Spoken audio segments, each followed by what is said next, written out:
Right. So, but yeah, I don't know. Well, we should just get into it. I think you got a great list of things to go through on the Trello board. Yeah, Let's I just get agree. into it.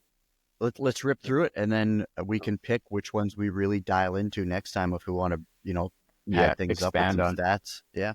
Yeah. Cool. All right. Good morning, gents.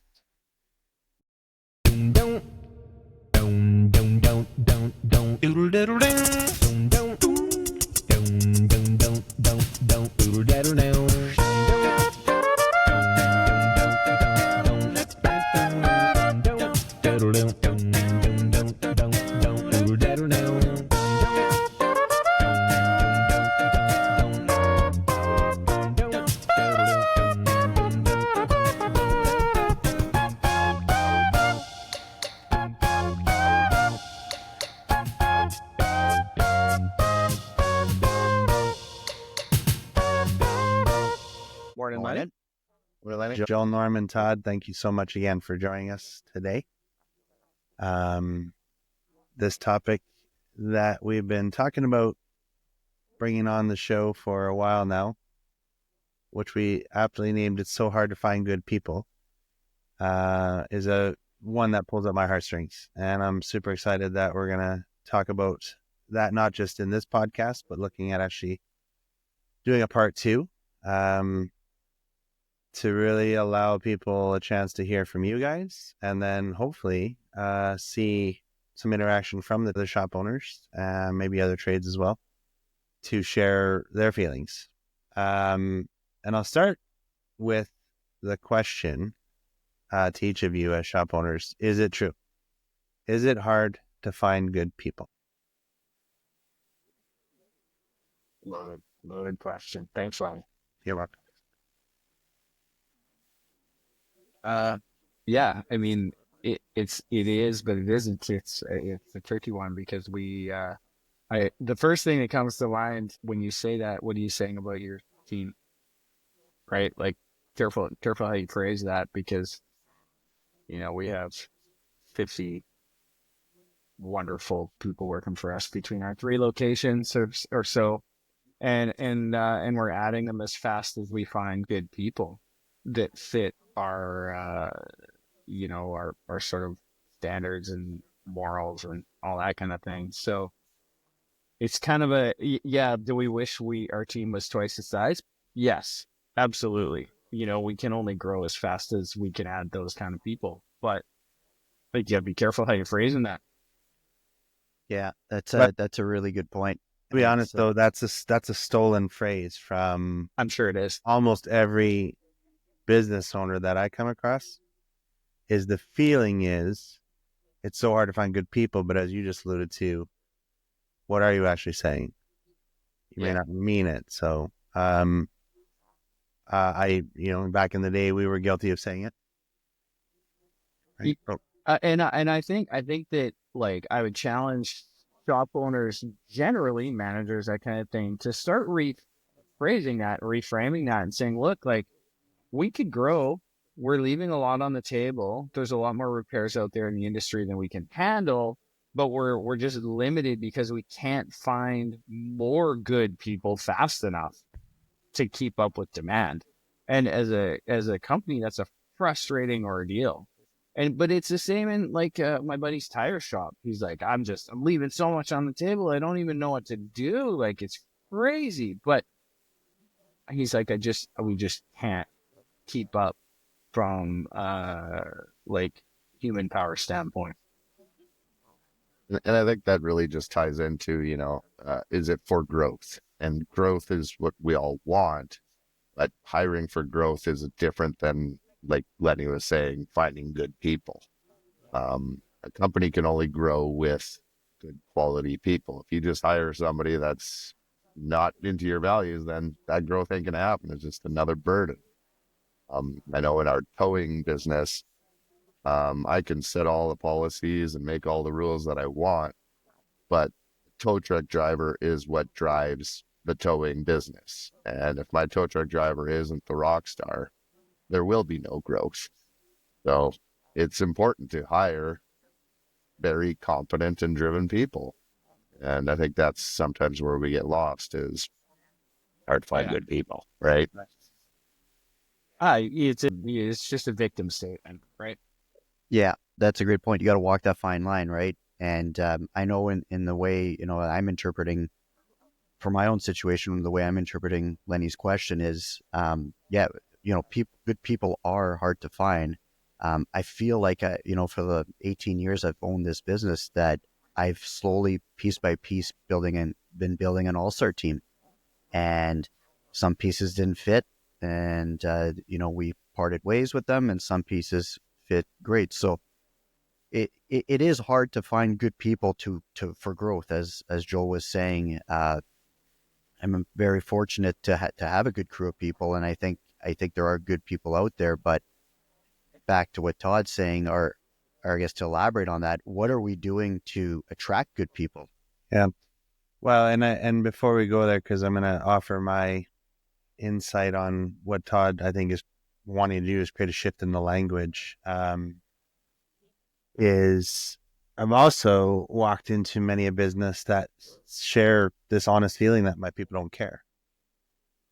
And every single business that we've walked into, even ones that feel that way, it just turns out to be a perspective. As a business owner, we often are out on, the shop floor.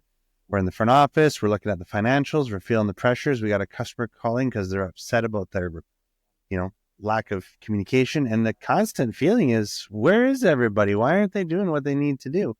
And creates this idea that my people don't care. And it's real. When we sit and talk with business owners about what they're actually saying, what they're saying is different from what they're feeling. What they're feeling is a fear that, we are not being as efficient or effective as we could be. It's costing me in some way, but I don't know how to fix it. And when we actually get to sitting with people in the businesses, we got to see what that looked like, was giving everyone a chance to talk about why they come to work for you, and realizing that in almost every case, and I'm going to tell you guys, out of the hundreds of people we've got to work for, maybe one actually stood up pretty much within the first meeting and said, yeah, I just don't want to be here.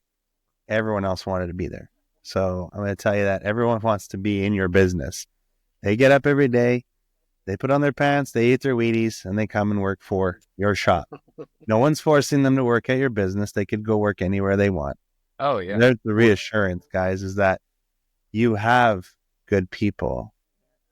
I think the way to change the understanding is, instead of saying it's so hard to find good people, let's find the good in our people, and that will actually attract other good people. And that's the all-star team approach, right, Norm? So, is it hard to find skilled people? Yeah, 100%. 100%. But let me show you this, because this is where my, this is what pulls my heartstrings. I'm going to share with you guys. Don't get emotional, okay? I'm going to, man. It's pulling. You guys remember this? You guys remember this picture? Remember that shop? Oh, yeah. Yeah. So this is what was Concourse Collision in Royal Oak. And this is a real-time snapshot of production. Early, mid-morning. Car had just advanced into the prep stall, and there's a light repair stall open. The significance of this picture was it's taken years for us to have perfected, if you're looking at everything from the clean floor. Let's not forget even the facility itself, hanging down vacuum lines and, proper parts carts, squares for those carts. If you look off on the back wall, the long looped airlines, because everyone loves the little tight looped ones, right? That frustrate the heck out of everyone. That one roll of paper towel, all of the things everyone needs in order to fix the car.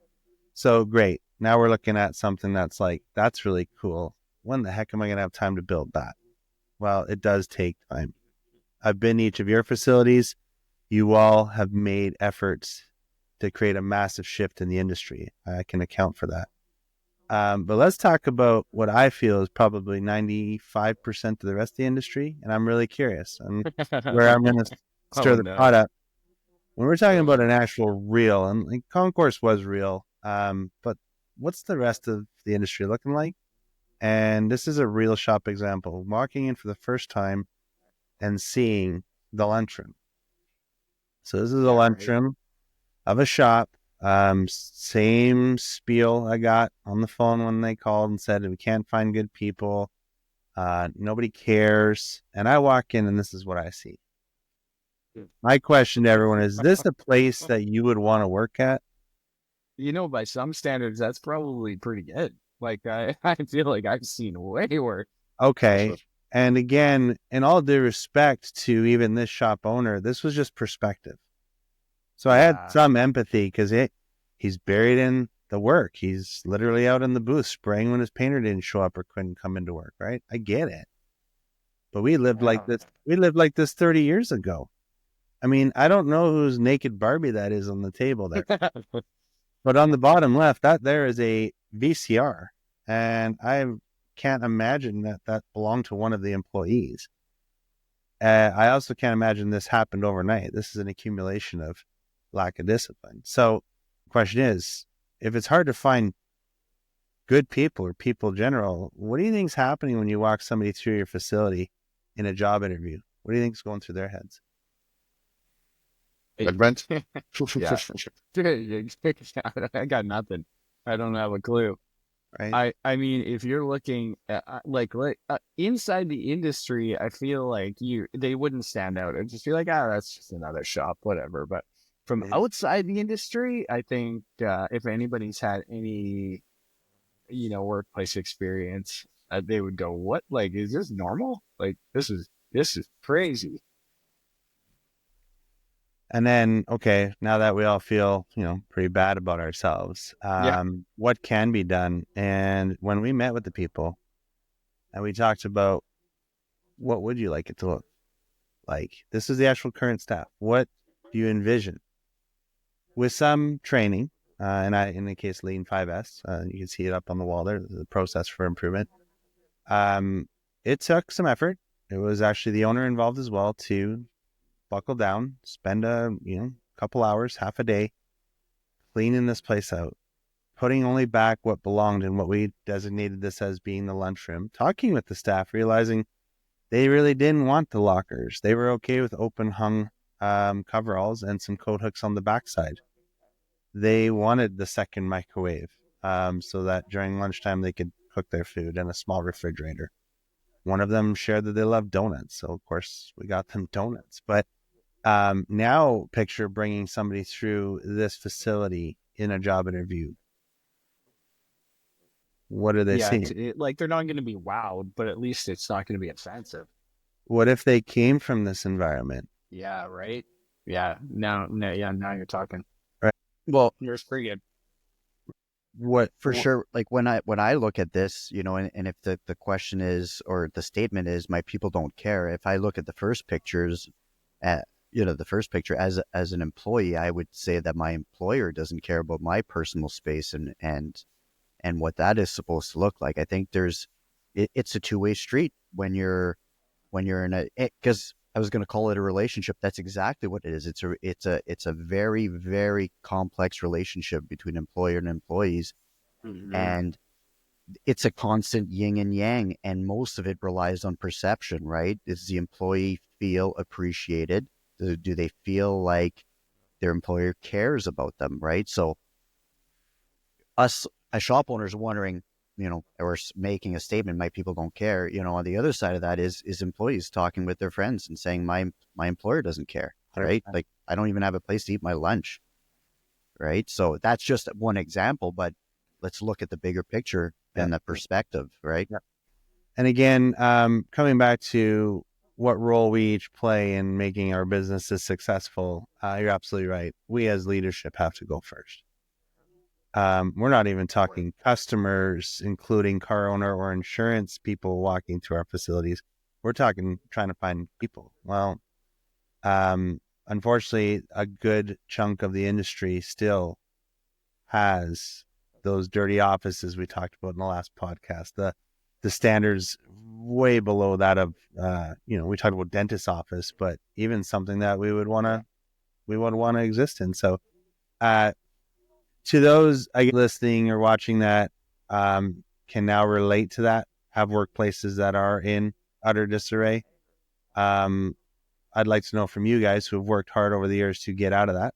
We've all had our days, our times in our lives where we didn't take organization seriously, as well as those who actually look at them and go, man, we've come a long way, but we still have work to do. What would your guys' advice be to them when it just comes down to providing a proper workspace?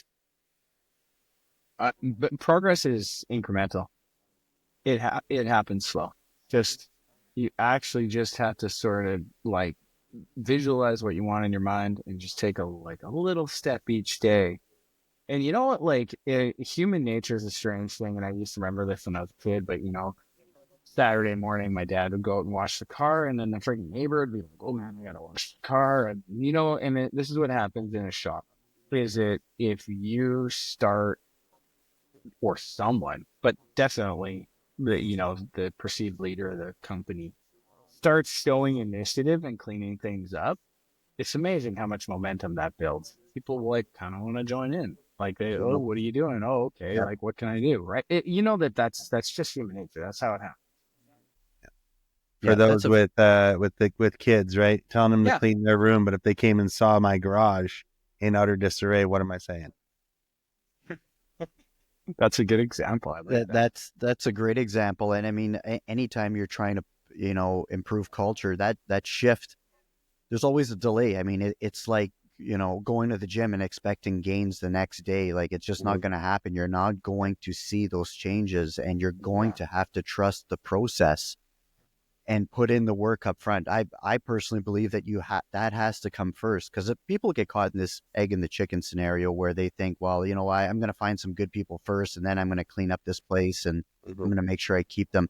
I think you have to have your house in order before you get out there, because otherwise you're wasting time bringing in people into something that already isn't the way it should be, right? When you're bringing someone new into your organization, you should at the very least make sure your current employees are happy, and that you have an open line of communication with them, and that can be obvious to anybody who walks into that building, whether it's your lunchroom, your shop floor, your parking lot. It should be broad as day that I said it before and I'll say it again. How you do anything is how you do everything. So if you can't keep your lunchroom clean, you can't keep your shop floor clean. I think it says a lot. People will read into that, and it might end up telling a story that you don't want to be out there. You kind of bring up a bit of a generational gap there, because I'm quite certain we were taught as kids that do as I say, not as I do, right? So, hey, careful how you talk about your parents. but that kind of brings in just the shift in culture in the youth of today versus what we grew up with. And you're talking about having patience with the changes that are going to happen.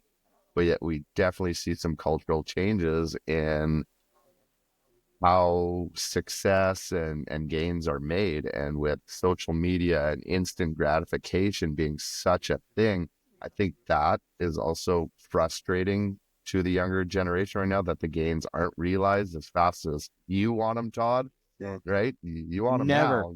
Never. But it's not going to happen today. It's going to happen over time. Now, is that too slow for today's generation? I heard something some time ago. I think it might have actually been at an MVP conference, but we were talking about the differences in generational awareness of things that you would. So because I'm a product of the 70s, apparently, if my parents told me to dress nice for an occasion, I would actually know what that means. But so that's changed. And so what in this talk that I was in, they said that because maybe it's due to technology, I don't really know, but younger people need visual examples. And if you have a terribly cluttered shop, and you have a terribly cluttered workspace, and you have all these things, and it's really hard to just say clean up. They don't even really know what that means. But if you can help them get it to where it needs to go and give them a visual reference point of like, okay, now our job is going to be to keep it this way. They respond really well. They're like, oh yeah, no problem. But if you just said, hey, can you go clean up the shop? They literally have no idea what that means. It's no different than, hey, dress nice. Like, I don't, does that mean wear like my nicest hoodie? Doc, Or like, am I wearing a suit? Like, they literally would have no idea. That they just don't understand that. And that's okay. I think it's like changing reference points, right? And we got to change our strategy. And so what, like Lenny says, if you walk through someone and it's this like total disaster, and then you tell them that you value systemization and organization and all these things, they're like, what? Like, that doesn't make any sense at all. No. Mhm. No. And I guess then becomes the opposite, where meeting people who are doing their darndest to maintain an organized workspace and just can't seem to get the group to buy in. What of that? Have you guys experienced that, where you know, whether you come back from that conference all fired up with some great ideas, you saw another shop and thought, hey, we're doing good and we could be better, let's do this, and a couple weeks later we fall back to where we were. Oh yeah, it's easy. It's yes, man. It's so easy to fall back. So easy. Go to any of these courses or conferences and you're like, oh man, I'm gonna change the world. And 3 weeks later you're like, forget it. I'm done with that. Forget it. The world has changed me. Yeah, this is totally, I have changed back. Like I'm done. Yeah. Oh yeah, it's tough. Is it possible your people have witnessed that enough to not feel like they care about it? Oh yeah, of course. Yeah, I mean, I can speak from personal experience. I think the mistakes that, you know, I've made in the past is coming back. I mean, we forget that we've had days to think about this stuff, right? And we're blindsiding our people with these changes. And there's no why explain. It's no, we're gonna do this and we're gonna go. And even if there is some why, there's not enough why. And it's, you know, what is in it for them? Because that's the first question they're gonna ask. Why would I make this change? What's in it for me? How is this gonna improve my day to day? So I know in the past I've 100% made that mistake in not taking the time to communicate properly with my staff. So I think to answer your question, it's gonna be that open communication that's going to make or break those changes, and that feeling of, okay, you know what, first of all, do they think that's a problem that needs to be solved? I mean, we all look at our business and see certain things that need to be changed. Are they seeing the same things? So when you come at them with a solution to a problem they didn't even know existed, well, that's going to be that's going to be an issue, right? And like you have any, like, why is there this huge disconnect between shop owners' perspective on what needs to be changed and technical staff, support staff? Like, why do you think there's this huge disconnect?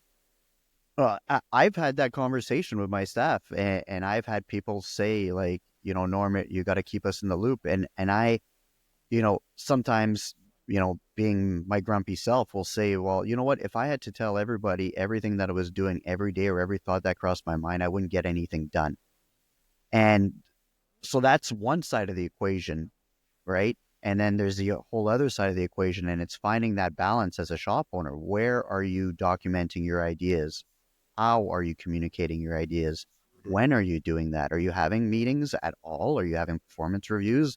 Like, what is the vehicle in which these ideas get communicated to your staff? And I know it's very easy to talk about myself, and I know that those mistakes were on me. I didn't put in the time to communicate that, right? Well, perhaps not at the beginning, Norm, but I know you well enough. You saw that and you changed your approach. What did you do? How did you create the shift? Well, for us, it was there was a number of small changes, again, because they're all going to be small changes if they're going to be effective.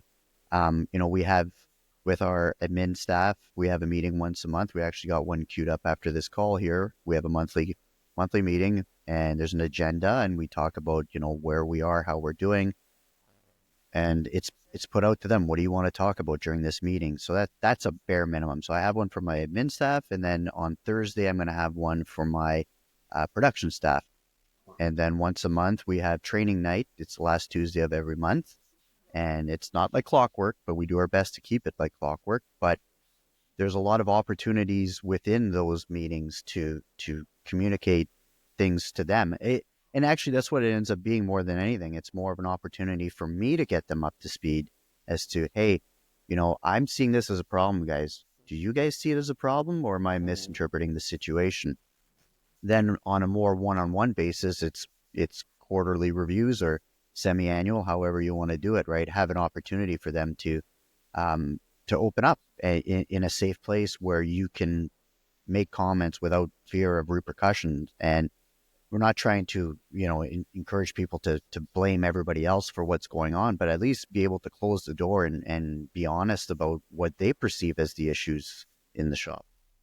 And I know that of you, Norman, you've created an environment where people also crave feedback themselves, more so. Mm-hmm. What can I do to improve?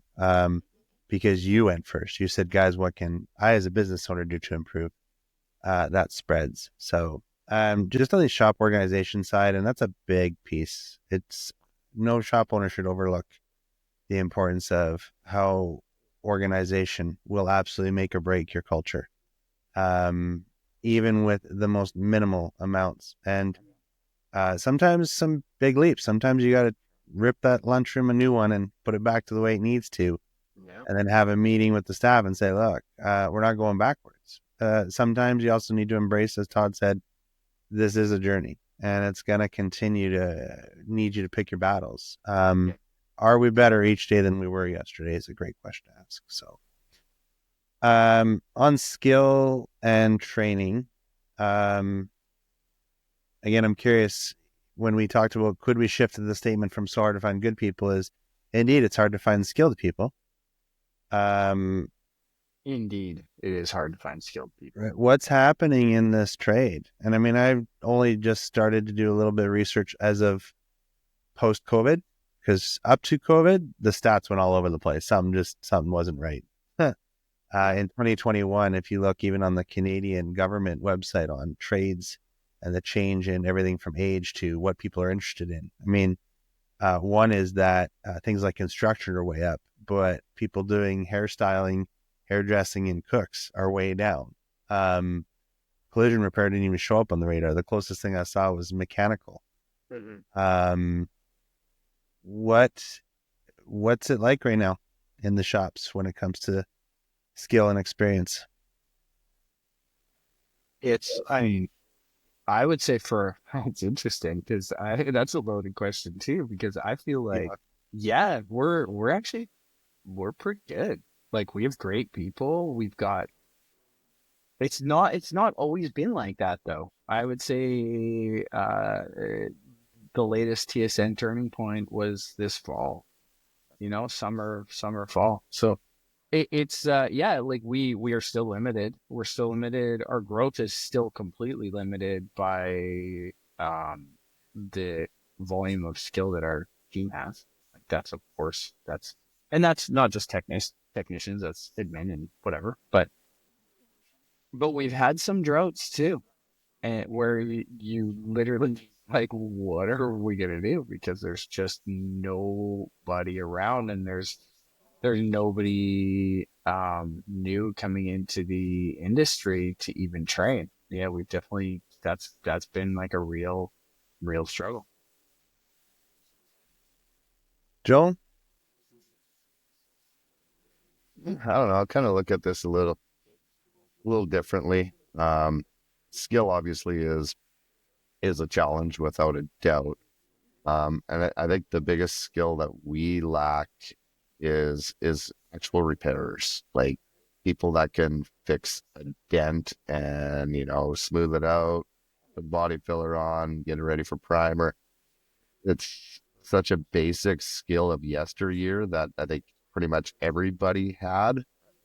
And with the lack of repair that actually happens in our industry, it almost seems like a bit of a lost art form. We kind of got a couple old dogs, and it scares us that do a ton of that type of work in the shop. And who is replacing them? that is definitely a lack that we find. But who are they teaching? Just 100%. Right? Like, let's And, be serious here, yeah. because they if they aren't teaching someone who wants to learn, you're like that skill is going nowhere. Like, it's just slowly working its way out of the industry, and that's what we've seen. Mhm. Over the last 4 or 5 years, especially in acceleration in retirement or migration to other industries that pay better or are less technical, because it's becoming a really, really technical trade. At least that's how I see it. Whereas bodymen were typically like, they didn't love that it was technical, or they loved that it wasn't technical. I guess maybe the Mhm. right way to put that. They loved that it was just like sort of, you know, Them and a body panel. right. They, what do they call them? Panel beaters, right? And Yep. in Europe and Australia. So there it was, Todd. You brought up pay. Yeah. That's a Just real thing. It's a real thing. And, you, as a company, to be sustainable, there is just a ceiling. Like, you can't pay anything. But I think, generally speaking, yeah, our industry's compensation based on like how technical and demanding the work is, I think is generally way behind what it needs to be. And maybe that's driven through door rates, or maybe that's driven through like the challenges that we face with insurance companies or whatever. But I think that that's still looking at it from a victim standpoint and go, well, how am I going to, the questions that at least we ask ourselves is, how are we going to get our team to the place that we think they deserve to be outside of the circumstances of insurance company rates and things like that? Because if you're not, I mean, a victim's always a victim, but if you're always looking at how do we get there, I think you just keep finding ways.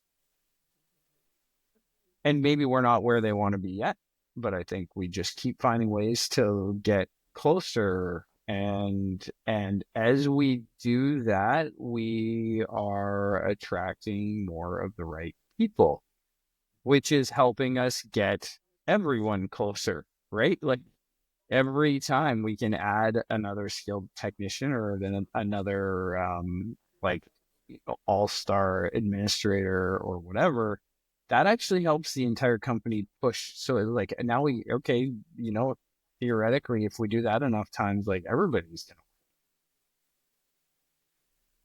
and tying in our last podcast, knowing your numbers, because it is about profitability, right? Bringing in the right amount of money and making the right amount of profitability off of that. So, there's a lot of waste in this industry. We know that there's a lack of training and even understanding what training is required. There's a lot of articles circling, swirling, and people advocating for more effort to bring people trained up.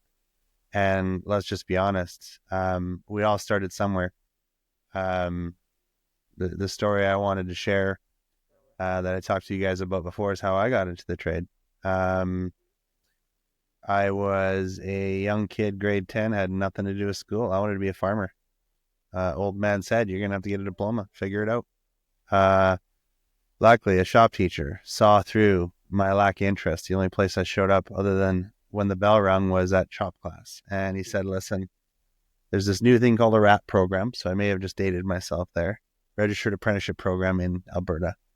And he says, you pick one of the trades on here. I think there's like 6 or 7: plumber, electrician, mechanic, and of course, in this case, auto body.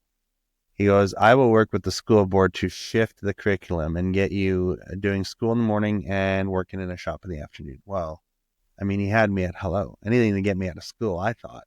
But what he saw something that I think, and we can get into this a little bit into this podcast and perhaps part 2. He saw something even at a high school level in me that told him flat out I wasn't going to push to be an accountant or a doctor or a whatever. Pick anything that I guess you need all of the school requirements to hit. He just knew that if he didn't act fast, I wasn't going to go anywhere. I not only did graduate with many credits, I walked out of school with knowledge, experience, excitement, and of course, a trade under my belt. Little did I know that led me to finishing school in Calgary, staying in Calgary, and then starting with Concourse and developing a huge career out of it, well beyond what I ever thought I would.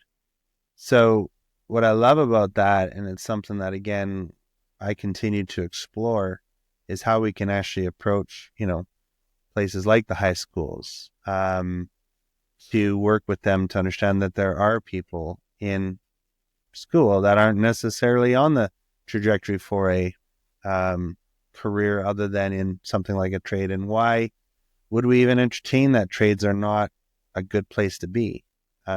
Oh, Maybe, undoubtedly, like a place to be. I yeah, mean, anybody. Oh yeah, like these days, things have changed. These days, it is. Yeah, I mean, we all know that technicians with a high level of skill can make very good living. right. And so, curious, we have Alberta, Saskatchewan, BC in the room. What are each of your provinces doing to bring young people in, entice them at the high school level, and then capture them once they graduate to get them into Yeah, the trades? and I mean, there is programs, but I don't want to derail your question. I want to like as an industry, I want to ask ourselves like, are we actually willing and capable to bring young people on? Do we have the environment?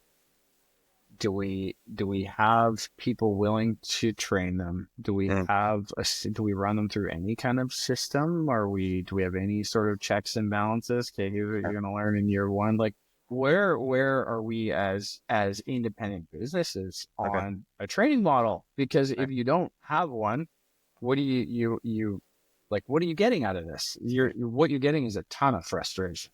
That's what you get. It's a good point. Is again back to Norm's chicken or the egg, but I hear you. Does your work environment, including your culture, your business, Yeah. um, promote young people coming in? Yeah. And I mean, again, we look at an aging workforce. Are we talking with our technicians to say, hey, as you get older, and I mean, the school of hard knocks, how we all learned, right? We see our technicians still having to climb under frame machines and pull certain positions. I mean, how these guys are still doing a lot of the work is beyond me. How do we actually start to pay them for their knowledge and Yeah. take the pressure off their bodies? Yeah. You know, 100%. And you're having those conversations with your tech. Like, are you actually going like, hey, you know what? Like, I don't actually want you to wear yourself out. Like, I don't want that to happen. I'd like to go, okay, well, how do you and what like how do I start transferring skill and paying you for that? And that's benefiting young people in the long run too, right? It's you're not trying to you stop trying to take advantage of everybody and start leveraging. um, any other suggestions, guys? What shops could do to actually create a better environment, a more uh, suitable environment for young people to come in without taxing those who already have the experience? Make all systems and processes as visual as possible. Make it simple for them to Right. seek out Right. the information and to be able to visualize what that actually looks like. Right. Todd, you brought it up earlier, and Yeah. Lenny, well, you've been preaching that to the choir. Since forever, yeah. And true. Make it That, visual, baby. yep, excellent. Yeah. That's I agree with that 100%, but that's provided you get them through your door in the first place, right? True. True. I think a lot of us are doing some great work into being ready when that moment happens, but there's also that feeling that that moment isn't coming. What's happening around us? Lenny's question about the high school program. Manitoba here, we're very fortunate that some of the high school programs in the rural areas and some of the high school programs in the city are absolutely fabulous. But in conversation with them, one of them made a great point. He said, Norm, our job is not to make sure that we supply the industry with the next generation of workers. Our job at the high school level is to keep kids in school. So back to Lenny's example, right? Right. They can tell what kids are interested in what, and their goal is not to create auto body technicians. It's to keep that kid in high school. And if they come and if working in a body shop is what gets them to school every day, that's what they're going to do. But that's where the journey ends from the high school perspective. Now, and could there be some changes made to that? Absolutely. I think there's some opportunity there. And then the next step is making sure that our secondary education providers are in line with what the standard is at collision repair shops, because I know we've had a big push here in Manitoba to try to get people in the industry. And Red River College, I will give them full marks. They've got great teachers. They've got great instructors. They've got a lot of good things going on. But if you were to walk in there today, and the last time you were there was 1970, not much has changed. And the unfortunate part there is back to the egg and the chicken, right? As an industry, and even as a trade association in Manitoba, we're out there handing out pamphlets on the street corner and telling people how great our industry is, trying to change that perspective on what our industry looks like, right? It's not a dimly lit, dusty shop anymore. It's completely changed. But for the 2% of people we actually do reach on the street corner that attend Red River College and walk through the doors, they're looking back down at the pamphlet saying, well, this isn't what I was told. This isn't what I was, this is what it wasn't what I was sold. So I think that needs to be looked at too, because unfortunately, we may not have a chance with any of the people I just described up until that point, right? They've gone through high school, they've gone to Red River College. I'm sitting at the sidelines with my great SOPs, but I haven't even had a chance to show them off yet. So Yeah. there's a lot of factors that happen outside. I'm not going to say outside of our control, but outside of our direct environment here at the shop that are directly related to how many kids end up at our door. And thanks for that, Norm. At the same time, you're still getting them. You're still capturing people. You're still building that A team of, Oh yeah. people of all different skill levels and ages. What are you doing different? I blackmail people regularly. That's kind of it. No, Small town. I'm just kidding. Work with the high school. I've got the name and email addresses, and I have regular conversations with the career counselors at the high schools around us, and say, hey, got any good prospects for me? Anybody who's, be a good fit? Career days at the high school, it's a must. You got to attend those. You got to be there because sure as heck, sure as heck, the other industries are going to be there, right? Because they're facing the same challenges as us, so they're taking those opportunities, and even an open house. I know that's something we had in the works pre-COVID. It was actually March of that year that we had something queued up that we wanted, and we had I think we had 3 high schools lined up to attend, and that was something that we orchestrated completely independently. Without, the trade association, without, our insurer. That is something that we did on our own. And I think that that's another example of, what are we doing to help ourselves, right? Instead of just throwing our hands up in the air and complaining that nobody's showing up. Have we invited them? Or right. Nobody's them? showing Right. up, and I mean, how many of you guys know shops that will not take an apprentice or have not in the last decade? Well, I'll just top that question and ask anyone listening, take a look around. How many apprentices are you employing, working for? Right. And I understand why, because, whatever, there's a million factors, apprentices these days, the cost of their mistakes is high, and the rates are not all that great. And so the margins are tight, and, all those things. So it's like, I get it, but like, I guess that's like short game. They say it's all short game, right? It's like, is anybody looking long term and going, hey, like, we actually have a big problem here if we don't start at least trying to bring some people in and train them. And there is some organizations in our province that do an unbelievably good job, like Craftsman Collision. From everything I've heard, is just an all-star at bringing people into the industry, and I admire that. I think that's so awesome. But I know that there is so many companies that don't. I start out, Norm. How are you doing for time? All right, there we go. Sorry, I got a jet. So Right. Yeah. Okay. yeah. Let's do this then while you're still on camera. Say, so we got to talk a lot about in this podcast what's possible, including for everything from what the workplace looks like to who might be available both as experienced technicians and ones coming in.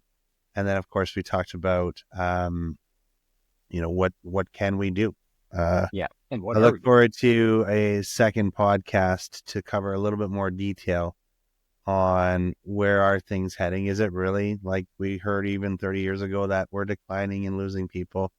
I mean, people obviously need to retire, and hopefully with a decent life behind them of years of experience. But what I look forward to is continuing to understand from your guys' perspective what you're doing and what shops can do to tackle the experienced people challenge. So again, thanks everybody for showing up today, and we'll look forward to part 2. So Sounds good. All right. Thanks, everyone. Yeah. Thanks, guys. Thanks again. yeah, appreciate you, Norm. Yeah. Sorry about that, guys. Thanks, Norm. No, you got to do what you got to do. You got commandments. Yeah. Yep. No, I think this will hopefully spur some conversation, and hopefully the comments section or people reaching out to us can kind of guide us into what we should delve into a little bit more. We covered a lot of ground today, which is really good, but Yeah. I think we went wide and shallow, and I think next time we're gonna have to narrow it Maybe down. like hone in on a couple of those things. Yeah, I agree. I agree. That's really good. Totally awesome. Well, and if you sign off, Norm, we'll just make up something about how you had to go, teach a class at the local college or You're teaching yoga. Nope. Yeah, we get Yeah. it.